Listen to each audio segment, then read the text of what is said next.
अस्सलामुअलैकुम, नमस्ते, सत श्री अकाल। उम्मीद करता हूँ ठीक होंगे, खुश होंगे। दोस्तों जहाँ रहें खुश रहें, माँ बाप का ख्याल करें, क्योंकि माँ बाप है तो सभी कुछ है। मैं हूँ तारिक नियाजी, मेरे साथ मौजूद हैं। अस्सलाम वालेकुम, नमस्ते, सत श्री अकाल, मैं मुस्कान खान। अच्छा इधर है, इसमें पूछो। आ गई। अच्छा आ गई। क्या हुआ? तो दूसरे कौन मौजूद है? दूसरे मौजूद है, वो बताइए। बताओ तो, आज तुम बता दो नाम। हुसैन सद्दाम। हुसैन सद्दाम। नहीं, ये मैच नहीं हो रहा। आज जो हमारे साथ है सद्दाम हुसैन। जवाब पे नहीं आ रहा यार, कभी बोला नहीं तो मैच भी नहीं। मैच नहीं हो रहा हाँ ना? क्योंकि बाप का नाम पहले नहीं आ सकता। अच्छा मेरे अब्बा का नाम हुसैन नहीं है, ये नाम ही मेरा पूरा सद्दाम हुसैन। चलो हुसैन है ना, सद्दाम हुसैन। अच्छा, एक चीज़ है कि जिसको हम अब मिसाल के तौर पे मुझे जिस नाम से जो जानते हैं, तो मैं कोई उल्टा नाम बोलूँ तो कहे कि मैच ही नहीं हो रहा तुम्हारे चेहरे पे। हाँ। क्योंकि हमारे माइंड में ना शब्द छप जाता है। सद्दाम हुसैन छप गया, हुसैन सद्दाम नहीं हो सकता। ये वीडियो क्या है? वीडियो है, इंटरव्यू है मेरे ख्याल में। पाकिस्तानी बॉय टोल्ड इंडिया हमारे बाप है। है। इंडिया हमारा बाप है, वो अब कैसे? देखिए जैसे कि आलिया भट्ट है, अब उसका नाम भट्ट आलिया बोलेगा, अच्छा लगेगा? नहीं ना, तो फिर अभी तक उधर ही कट गई हुई है। चले वही तो खैर। मैं माइंड वाली बात बोल रही हूँ ना। हाँ नहीं, मैं बता रहा हूँ कि एक दफ़ा हमारे जहनों में जो नाम छप जाए तो स्टार्ट करते हैं वीडियो को। द इंडिया नहीं, India Pakistani boy told India हमारा बाप है। कैसे? टेक्नोलॉजी में तो है, बाकी देखते हैं कि सब कौन सा वाला बाप बोल दिया है। स्टार्ट करते हैं वीडियो को। कहते हो यार, इंडिया को हम बुरा नहीं कह सकते, इंडिया को मैं बुरा कह सकता हूँ। इंडिया तो अब्बू है ना सबका, to be like honest, India तो अब्बू है सबका। अमेरिका और इंडिया ही तो चला रहा है सब कुछ, और क्या है।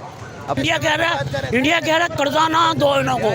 इंडिया तो खुश हो रहा है, ज़्यादा से ज़्यादा कर्जा पड़ेगा और हमारा बेड़ा गर्क होगा। मोदी तो वही कह रहे हैं पाकिस्तान सब मुल्कों से पीछे आ जाए। मोदी तो खुश नहीं है। कल आप मुझे ये बताएं, आपकी एज क्या है? 65 साल। 65 साल में आपको पाकिस्तान ने क्या फ़ायदा दिया है? मुझे कोई फायदा नहीं दिया, मैंने पाकिस्तान को फायदा दिया। मैं खुद पाकिस्तान छोड़ रहा हूँ और प्राउडली कह रहा हूँ, I am living Pakistan very soon. जगह पे जा रहे हैं, यूरोप पे जा रहा हूँ। ठीक है, आपने इंडिया को दुश्मन कह दिया, अफगानिस्तान भी दुश्मन है। अब अफगानिस्तान चलो दुश्मनी करेंगे तो दुश्मन है, नहीं करेंगे प्यार करेंगे। अभी दुश्मनी चल तो रही है। किस तरह चल रही है दुश्मनी? ये बॉर्डर पे है पड़ा है, लड़ाइयाँ डेली फायरिंग। तो हम लोगों ने खुद दुश्मनी बनाया। ईरान के साथ फिर इस्लामी मुल्क ईरान भी है, तो उसके साथ भी तो फिर दुश्मनी। मेरे पास अफगानिस्तान पाकिस्तान का सबसे बड़ा दुश्मन है आज तक। अफगानिस्तान चाइना के अंदर जो मुसलमानों के साथ हो रहा है, ठीक है, उसके ऊपर फिर बात की। नहीं, चाइना के साथ तो मैंने देखा नहीं है, उसमें जुल्म हो रहा है। मैंने अभी तक नहीं सुना है, कोई मीडिया पे आपने सुना नहीं था तो इसका मतलब नहीं हो रहा। नमस्कार दोस्तों, मेरा नाम अनुज धीमान और आप देख रहे हैं नेशन ब्लू। पाकिस्तान के अंदर कोई अगर भारत की थोड़ी बहुत तारीफें कर देता है, उसके बाद में वहाँ के लोग भड़क जाते हैं। लेकिन एक लड़का है पाकिस्तान का जो कई सारे लोगों के बीच में कहता है कि जो भारत है वो हमारा बाप है और ये बात हमको मान लेनी चाहिए। हम भारत से कभी भी कंपेरिजन नहीं कर सकते हैं, कभी भी हम उससे आगे नहीं बढ़ सकते हैं। और ये सब पब्लिक के बीच में कहा गया है। पहले हम लोग वीडियो देखते हैं, वीडियो है पीपल टीवी का, फिर हम बात करेंगे इस वीडियो के अंदर जो बातें हुई हैं उसके बारे में। यहाँ पे है क्या? सिंपल सी बात है, यहाँ पे है क्या? बहुत बड़ा सवाल है ये, बहुत बड़ा सवाल है, लेकिन जवाब किसी के पास नहीं है। आप पॉलिटिशियन के बात पे चले जाएंगे, सवाल किसी के पास नहीं है, ठीक है। फर्स्ट ऑफ ऑल यहाँ पे कुछ नहीं है कि यहाँ पे वो हिसाब किताब है कि वो जो मीम है कि यहाँ पे बंदा 30 लाख इन्वेस्ट करे बिज़नेस के लिए, 35 लाख उसको नुकसान होता है, ठीक है। तो मैं खुद पाकिस्तान छोड़ रहा हूँ और प्राउडली कह रहा हूँ, I am living Pakistan very soon. जगह पे जा रहे हैं, यूरोप पे जा रहा हूँ। ठीक हो गया। कौन से मुल्क में? लंदन में? आइलैंड। नौजवानों का जो मैं, क्योंकि आई एम यंगस्टर तो मैं अपना बताऊंगा, ठीक है। नौजवान जितने डिसहार्टेड है ना, ये अंकल बता सकते हैं। आप नौजवानों के बारे में पूछना चाह रहे हैं, नौजवान कितने डिसहार्ट हैं इस टाइम पाकिस्तान से? पाकिस्तान में मैं अपना दिल बता रहा हूँ यहाँ पे कि मैं वाकई डिसहार्ट हुआ हूँ पाकिस्तान से। 95%। देख लें। तो क्या समझते हैं अंकल जी, गवर्नमेंट को क्यों नहीं नज़र आ रहा? अब तो गवर्नमेंट भी आ चुकी है, फिर भी बिक गई है गवर्नमेंट अंकल। यार जो कर्जा लिया ना इन्होंने, अभी तक उन्होंने इनकार कर दिया। उन्होंने कहा जब तक आप मतलब जीएसटी टैक्स नहीं, महंगाई बढ़ाएंगे नहीं, तब तक कर्जा नहीं देंगे। हाँ तो महंगाई तो बहुत ज़्यादा होगी। अंकल आप मुझे ये बताएं, आपकी एज क्या है? उम्र क्या है आपकी? 65 साल। 65 साल में आपको पाकिस्तान ने क्या फ़ायदा दिया है? मुझे कोई फायदा नहीं दिया, मैंने पाकिस्तान को फायदा दिया। तो फिर इसको आप क्या समझते हैं कि नौजवानों को पाकिस्तान छोड़ देना चाहिए, नौजवानों को यहाँ पे रह के इन्वेस्ट करना चाहिए पाकिस्तान में? नौजवान छोड़ के कहाँ जाएंगे? आप तो दहशतगर्द गिने जाते हैं। आप कहाँ जाएंगे? और कश्मीर कश्मीर अपना था, अपना है नहीं अब तो। मैं इतना ऑफेंसिव होना नहीं चाहता, ठीक है, आपको भी पता है कश्मीर अपना ही है। मुजफ्फराबाद कश्मीर अपना ही है। इंडिया कह रहा है कर्जा ना दो इनको। इंडिया तो खुश हो रहा है, ज़्यादा से ज़्यादा कर्जा पड़ेगा और हमारा बेड़ा गर्क होगा। अंकल जी मुझे आप ये बताएं, बांग्लादेश हमसे लदा हुआ था, हाँ जी। ठीक है, जब उनको कर्जा नहीं ना मिला वर्ल्ड बैंक की तरफ से, उन्होंने दुनिया का सबसे बड़ा पुल बनाया था अपने बलबूते के ऊपर, तो अगर वो बेहतर कर सकते तो हमने फिर क्यों नहीं किया? यार मैं आखिरी बयान सिर्फ ये कहना चाहूँगा कि पाकिस्तान जिंदाबाद, ठीक है। पाकिस्तान मैं भी पाकिस्तान जिंदाबाद कहना चाहूँगा। ये सारे लोग, पाकिस्तान से कोई नफरत नहीं है, ठीक है। यहाँ पे पला बड़ा हूँ, लेकिन डिसअपॉइंट इतना हो गया हूँ कि बस अब बस हो गई है, अब बस हो गया, अब हर किस्म से बस हो गई है, अब और नहीं होता। अपनी अपनी ज़िंदगी, लोगों के पासपोर्ट है, वीज़ा टिकट है, लोगों ने खाना खाना है, बहुत शुक्रिया भाई। इंडिया में, तो हम किसी को बुरा नहीं कहते। अपनी लाइफ, अपनी ज़िंदगी अच्छी होनी चाहिए। सर यही तो चीज़ है ना, आप किसी को बुरा नहीं किया, आप खुद बेहतर हो के लोग आपकी तारीफ बिल्कुल करें। बिल्कुल, ताकि चाहे आज आपके सामने आपने खुद अमेरिका ने या इंग्लैंड के या जिस मुल्क से भी है, आपने अपनी आंखों से देखा, 40 साल अफगानिस्तान जंग में रहा, ठीक है, उन्होंने तरक्की की, दुनिया के साथ रिलेशन बेहतर कर रहा है, तो फिर क्या समझते हैं कि देख के हमसायों से क्यों नहीं सीखते? हमेशा यूरोप की तरफ कभी जाते हैं, कभी अमेरिका की तरफ जाते हैं, तो आप अपने हमसायों से सीखें कि जैसे वो बेहतर कर रहे हैं, आपका एशियन खित्ता बेहतर हो रहा है, मतलब साउथ एशियन, तो आप उसको देख के सीखें। जी क्या कहना चाह रहे हैं भाई आप? अच्छा, आप लोग कहते हो यार इंडिया को हम बुरा नहीं कह सकते, इंडिया को मैं बुरा कह सकता हूँ, मैं पाकिस्तानी हूँ। ठीक हो। बस सबसे पहली बात ये है ना, इंडिया जो है ना हमारा पैदे का नहीं सोचता है। इंडिया यही सोचते हैं आप पाकिस्तान सब मुल्कों से पीछे आ जाए, आगे ना आ जाए। जो आपका दुश्मन होते हैं, आप अपना दुश्मन को तो ये दोस्त नहीं कह सकते, पर दुश्मन कहना है आप। यह इंडिया, लेकिन यहाँ पे तो एक ये भी बात आती है कि आप अपने दोस्त और दुश्मन बदल सकते हैं, हमसाया नहीं बदल सकते। तो फिर आज हम ही सिर्फ बुरे कह रहे हैं? मेरी बात सुने, अफगानिस्तान, ईरान, सऊदी अरब, तुर्की, दुबई इस्लामी मुल्क है, फिर वो उसको क्यों अच्छा करे? उनकी इन्वेस्टमेंट वहाँ पे क्यों जा रही है? अच्छा वो मैं आपको यही बात बताऊँ, उनके साथ उनका बॉर्डर नहीं लगा हुआ है। तुम मेरे गाँव में नहीं रहते हो ना, सब कुछ का मुझे किस पता जगह पे आप चल रहते जाएगा हैं? आपका। किस नहीं, जगह पे मैं आप? गली में रहता हूँ ना, ये फुल स्ट्रीट में। अब तुम्हारे साथ मेरा वक्त नहीं हुआ, तुझे कैसे मेरा पता लगेगा? इंडिया हमारा हमसाया है, हमारे साथ उनका बॉर्डर लगा हुआ है। और चलो फिर आप लोग को इंडिया से प्यार करते हो तो वो बॉर्डर तोड़ दो, आर्मी को बैठा लो घर में। क्यों इतना शहीद हो रहा है, इतना आवाम पहुँच जाते हैं, हमारा उधर शहीद होता है, ये किस बात पे? इंडिया का सर वो दोनों तरफ से होती है ना, फिर दोनों तरफ से होता है। यही इंडिया जो है हमारा दुश्मन है, दुश्मन ही रहेगा। कोई अच्छा नहीं सोच सकते कि बेहतरी के लिए काम करें यार? बेहतरीन के लिए उसने कहते हैं नेकी करो, नेकी करो, फिर नेकी तो काफिर तो चाइना भी है ना। अच्छा नहीं, मेरी बात सुने, चाइना भी है, अमेरिका, IMF जिससे कर्जा ले रहे हैं वो भी काफिर है। अच्छा नहीं, जिससे हम कर्जा ले रहे हैं वो हमारे लिए अच्छे है, लेकिन जो इंडिया है ना, इंडिया ठीक नहीं है। मोदी यही ये तो फिर दोगली पॉलिसी हुई। मोदी क्या कह रहे हैं? मोदी तो वही कह रहे हैं पाकिस्तान सब मुल्कों से पीछे आ जाए। मोदी तो खुश नहीं है, पहले आपको पता रहा। आपने मेरी बात सुने, आपके सामने दुकान है, ये सारे मिलकर कहेंगे ये दुकान पीछे है, ये क्या इनके कहने से दुकान पीछे आ जाएगी? आपकी मेहनत भी तो नजर आएगी ना, तो हम खुद मेहनत करके ऊपर क्यों नहीं लेकर जा रहे? दुश्मन है कहना ना, इंडिया को तो हम ये नहीं कह सकते हमारा दोस्त है। चले ठीक है, आपने इंडिया को दुश्मन कह दिया, अफगानिस्तान भी दुश्मन है फिर? अफगानिस्तान चलो दुश्मनी करेंगे तो दुश्मन है, नहीं करेंगे प्यार करेंगे। दुश्मनी चल तो रही है, किस तरह चल रही है दुश्मनी? ये बॉर्डर पे आया पड़ा है, लड़ाइयाँ डेली फायरिंग। तो हम लोगों ने खुद दुश्मनी बनाया, ईरान के साथ फिर इस्लामी मुल्क ईरान भी है, तो उसके साथ भी तो फिर दुश्मनी। मेरी बात, अफगानिस्तान पाकिस्तान का सबसे बड़ा दुश्मन है। आज तक अफगानिस्तान ने आज तक पाकिस्तान को तस्लीम नहीं किया। 2018 की बात कर रहे हैं, मैं 2024 का लगा हूँ, 2024 की बात कर रहा हूँ। जितना काफिर भी है मुल्कों में, हम उनको दुश्मन नहीं कह सकते, लेकिन इंडिया जो है ना, इंडिया असल में हमारा सही दुश्मन है। क्यों?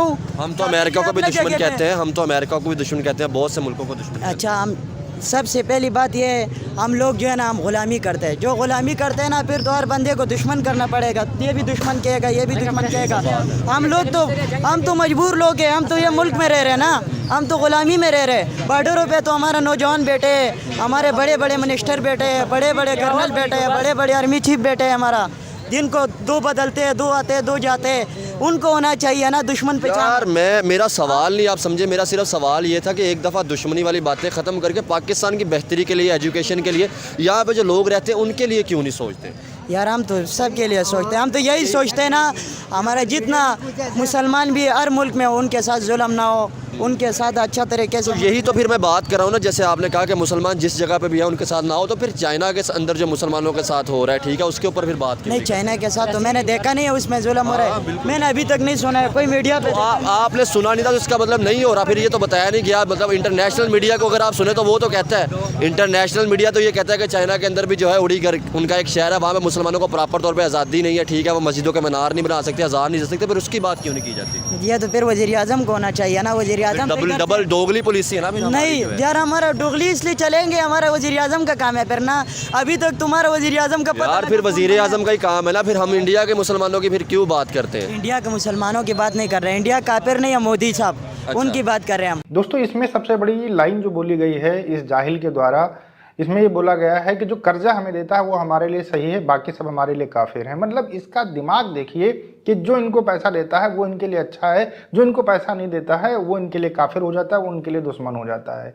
जो पहले वाला लड़का था जिसने ये बोला था कि भारत जो है वो हमारा बाप है और ये हम लोग को मान लेना चाहिए, वैसे पाकिस्तान के लोग ये दावा करते रहते हैं कि भारत के हम बाप हैं, क्योंकि हम 14 तारीख को आज़ाद हुए थे और जो भारत है वो 15 तारीख को आज़ाद हुआ था। लेकिन ये दोगले लोग हैं भाई, इनकी हिस्ट्री भी दोगली है, इनके जो नेता थे पहले वो भी दोगले थे और इनको जो बनाने वाले हैं वो भी दोगले हैं। इसी वजह से सही बात नहीं कर पाते हैं। एक्चुअल में जो पाकिस्तान था 15 अगस्त 1947 को आज़ाद हुआ था। 2 साल तक इन्होंने 15 अगस्त 1947 को ही अपना स्वतंत्रता दिवस मनाया था, लेकिन 2 साल के बाद इन्होंने चेंज कर दिया और कहा कि नहीं, हम काफिरों के साथ में जो है अपना स्वतंत्रता दिवस नहीं मनाएंगे, हम एक दिन पहले मनाएंगे, क्योंकि तुम्हारे दिमाग के अंदर तो हिंदुओं के प्रति नफरत डाली गई है। लेकिन जैसा कि यहाँ पर एंकर ने साफ साफ इससे कहा कि भारत हमारा दुश्मन है क्योंकि वो हिंदू हैं, वहाँ पर ज़्यादा रहते हैं, तो चाइना हमारा कैसे दोस्त हो सकता है, क्योंकि वो भी तो काफिर वहाँ पर ज़्यादा रहते हैं। इसके अलावा जो अफगानिस्तान हो गया, ईरान हो गया, ये हमारे कैसे दुश्मन बन गए जबकि ये मुस्लिम देश हैं। तो ये पाकिस्तान के लोगों को सोचना चाहिए कि जो चूरन इनको बेचा जा रहा है वो कहीं से सही नहीं है।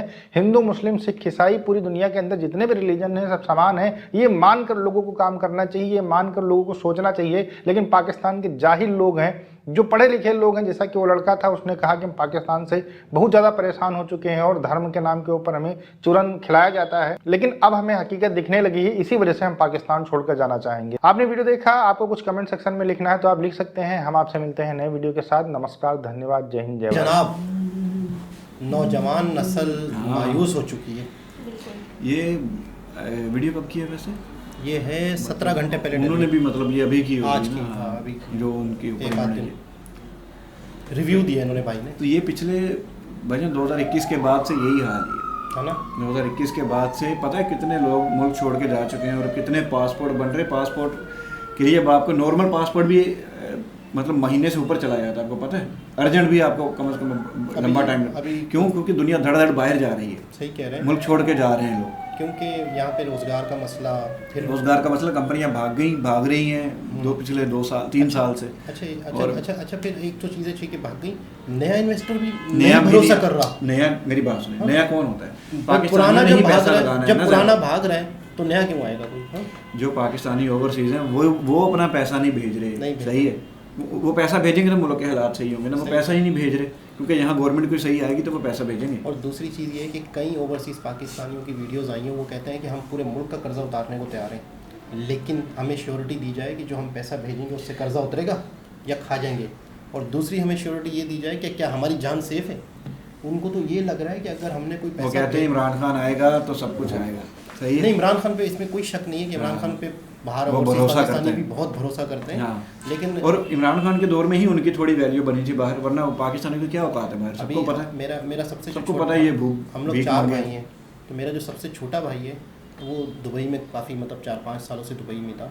तो अभी उसको किसी ने आसरा दिया था, दुबई में उसकी जॉब का थोड़ा सा मसला हो रहा था, तो उसे किसी ने आसरा दिया कि हम आपको यूरोप भिजवा देते हैं। अच्छा, तो मतलब जिसने आसरा दिया सद्दाम, वो शख्स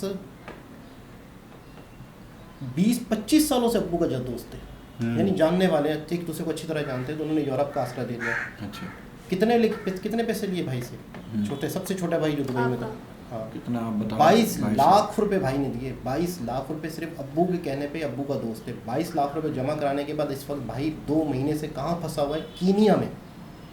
कीनिया अफ्रीका का शहर कंट्री है, उसका एक शहर है नैरोबी। नैरोबी में यकीन करो भाई कह रहा है हमने खजूर से रोज़ा रखा और खजूर से रोज़ा खोला, हमारे पास 1 रुपया नहीं है खाने पीने को। जिस होटल से हम ले रहे हैं, हम उधार पे ले रहे थे, जिस जगह हम रह रहे हैं उसका रेंट चढ़ गया है 2 महीने का, बिजली बंद कर देते हैं वो लोग। बोला वो बंदा राब्ते में नहीं आ रहा, अब्बू से रब्ता कर रहे हैं। मुझे कल, अच्छा एक और मज़े की बात सुनो, मुझे अब हफ्ता 10 दिन पहले ये बात पता चली। हफ्ता 10 दिन पहले बात पता चली तो मैंने तो शोर शराबा कर दिया, मशवरा नहीं किया, किसी को बताया ही नहीं, इतने पैसे दे दिए। बोला यार अब्बू को, वो इतने अरसे पुराना दोस्त है अफ्रीका में काफ़ी सालों से, तो अब्बू के चक्कर में 22 लाख रुपए फंसने के बाद वो बंदा कभी रब्ता करता भी है। अच्छा कहाँ पर हो, मैं आ रहा हूँ पीर वाले दिन। अब पीर तक का टाइम है, तो मैंने एक बंदे से बात की है, तो वो बंदा कह रहा है कि मैं आपके भाई को निकलवा लेता हूँ, कोई मसला नहीं है, पासपोर्ट भी आपका छीना हुआ है। सद्दाम पासपोर्ट भी छीने हुए सबके। अच्छा, बोला मैं वो ले लेते हैं पासपोर्ट। पता है इसको भाई क्या कह रहा है, छोटा भाई वो कह रहा है यार बस किसी भी तरीके से पैसा मैं दोबारा कमा लूँगा, कोई मसला नहीं है, लेकिन बस मैं घर आ जाऊँ बस। मैंने कहा भाई मेरी बात हो गई है, आप आ जाओगे, लेकिन ये ना हो कि कल को कोई 2-4 बंदे वहाँ पहुँच जाएँ यूरोप और कल को कोई मसला हो गया, नहीं यार हमारे पैसे नुकसान हो गया, ये हो गया। तो बंदा 2 से 3 दिनों में कह रहा है कि मैं आता हूँ, आप लोगों को पासपोर्ट देता हूँ। पीर तक की कहानी पता चलेगी, वरना उसे फिर फटाफट नहीं भिजवा रहे आगे या वापस दुबई लाएगा। भाई मैंने सारा पता कर लिया कि वहाँ इलीगल है, लीगल है ही नहीं, और ये लीगल जा रहे थे। वो तो इलीगल है ना, तो ये लीगल जा रहे थे, इनको सब लीगल बोला गया कि आप लीगल तरीके से यूरोप जाओगे, इटली जाओगे, यूरोप जाओगे, लीगल जाओगे। वहाँ से तो बंदा वैसे भी लेकिन जा इसको सकता है, इतने पैसे देके तो बंदा हाँ ना जा सकता है। भाई अगर सच में भिजवाना था तो दुबई से भिजवा देता, पहला कीनिया क्यों भिजवाया? 35-40 लाख में तो पाकिस्तान से बंदा इटली चला जाता है, जर्मनी चला जाता है। बिल्कुल ऐसा ही है, लेकिन उसके लिए भी बहुत सारे डॉक्यूमेंट्स आपको चाहिए, आपको स्किल चाहिए, तो आपकी पैसे इसीलिए है ना 35। हाँ ना, वो आपके डॉक्यूमेंट्स लोग बने ऐसा क्यों करते हैं? अच्छे मुस्तकबिल के लिए। चीटिंग जो करते हैं वो तो चीटर ही है, लेकिन हाँ चीटर हैं बस, वो चीटर पैसों के लिए करते हैं, पैसों के लिए करते हैं, ईमान सब कुछ लोगों का ख़त्म हो गया। लेकिन ये है कि अब बस दुआ करें कि वो खैरियत से घर वापस आ जाए। घर वाले बहुत परेशान हैं, अम्मी ज़्यादा बहुत परेशान है, सारी पूरा घर डिस्टर्ब हुआ हुआ है। लेकिन ये है कि मतलब बातचीत हो रही है, शुक्र है। मैंने बोला कि आप सख्ती से अपने मोबाइलों को छुपा के रखो, दरवाज़ा बंद करके रखो। मैंने कहा ये शख्स जिसने आप लोगों को यहाँ रखा हुआ है ना, ये आप लोगों के मोबाइल भी छीनवा सकता है। किस डर से? कहीं ना कहीं आप एम्बेसी ना चले जाओ, कहीं ना कहीं आप कोई राब्ते ना कर लो लोगों से। तो मैंने कहा आप अपनी सेफ्टी रखो, दरवाज़ा कोई बजाए पहले पूछो कौन है। मैंने कहा आपके पास 4 लड़के रह रहे हैं, 4-5, मैंने कहा एक मोबाइल तो कम से कम छुपा के रखो सेफ। अगर कोई आप लोगों के मोबाइल छीनने आ भी जाता है तो फिर कम से कम एक मोबाइल सेफ होगा, ताकि आप लोगों से रब्ता रहो। मैं मेरे रोंगटे खड़े हो गए जब मैं ये सोच रहा हूँ कि अल्लाह ना करे रब्ता ख़त्म हो जाए, अल्लाह ना करे इनके मोबाइल कोई छीन ले। अफ्रीका का कंट्री है, क्या मतलब क्या कह सकते हैं यार, किस क्राइम, दुनिया का सबसे ज़्यादा क्राइम अफ्रीका में होता है। तो बहुत ही खौफ आ रहा है, बहुत ही मतलब है कि दुआ करें आप लोग भी कि बस खैरियत से वापस आ जाए। घर में बहुत ज़्यादा मामला ही ख़राब है, और ये चीटिंग का ये हाल है पाकिस्तानी होता है। तो फिर बंदा क्या करे यार, मुल्क से जाने की कोशिश। अब पता है डंकी लगा के भी लोग जाते हैं, अपनी जानें कुर्बान कर देते हैं, मौत हो जाती है। मुझे भी डंकी में आ जाता है जो आप, लेकिन समझ ही नहीं रहे थे ये लोग। अभी इनको पता चला कि ये तो डंकी है। अब आप समझे ना कि उनको समझ ही नहीं आ रहा था ये। तो अब ये समझो अजियत में पड़े हुए तो ये डंकी का हिस्सा है ना। तो खैर दोस्तों, ये हालात है नौजवानों के पाकिस्तान में कि पाकिस्तान से लोग मायूस हो रहे हैं। यहाँ पे रोज़गार नहीं है, यहाँ पर मतलब है कि फ्यूचर ही नहीं दिख रहा ना लोगों को। यहाँ आने वाले बच्चों का फ्यूचर क्या होगा? और जो हमारे ऊपर बैठे हुए उन्होंने इस मुल्क को निचोड़ते जा रहे हैं। बराबर वाली कंट्री कहाँ से कहाँ पहुँच रहे हैं, और हमारी जो पुरानी सड़कें हैं वो नहीं बन रही तो नई कहाँ से बनेगी। दोबारा किसी और वीडियो के साथ आपसे मुलाकात होगी, जब तक के लिए अल्लाह हाफ़िज़।